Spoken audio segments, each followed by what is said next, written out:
Hi everyone, welcome to this tutorial looking at the Naviate Revit add-on for reinforcement. So this is the updated version of the old Revit extensions for reinforcement, and it's pretty much the same. Not noticed a lot of difference, and today I'm going to look and show you how we can use the slab opening tool.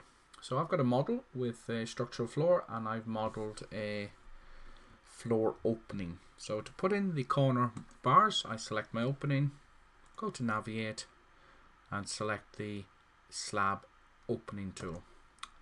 So once I do this, this will launch a little dialog box which will automatically allow me to populate the components for reinforcing the bars around the opening. So first things first, just double check your regional settings. In my case, when I go to reinforcing bars, I'm using the British Standard 8666 2005 Annex. So first of all, the geometry will read the slab on the floor, so it tells you the family and the type, the opening and the slab. If we look at the main bars, we can put in main bars around the opening. So I'm just going to go and let's say we put in 10mm bars. We can set the cover. So pretty standard drop down, read your cover settings, top, bottom and all the other sides.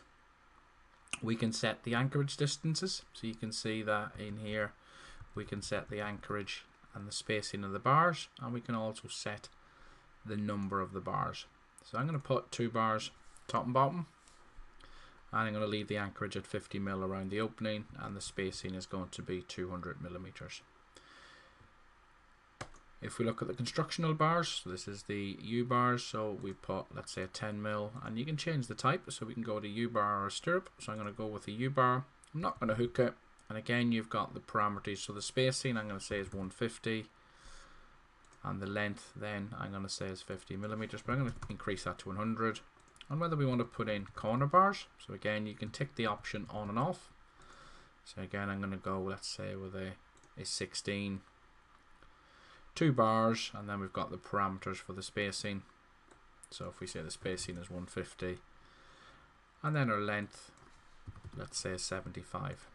So I'm just going to, like all the other previous videos I've done, I'm just going to save that configuration. So this allows me to recall it on another project if I need it, and I select OK, and it will go and reinforce the bars. So let's put some identical bars. So I just need to check some of my parameters, but if we jump into my Exitec toolkit, which has a great tool for the visibility, so I can make it unobscured, make solid, just double check it in 3D. You see the bars are there, and I've got probably some identical bars. So make unobscured, make solid, and then we just shade it up, and you can see that I've put my bars in around the open. So it's a really nice useful tool to go in, and just sometimes in Revit it's a little bit manual to place these bars in this configuration. So join me again soon and I'll show you another video on how to use the different tools in the Naviate Rebar extension.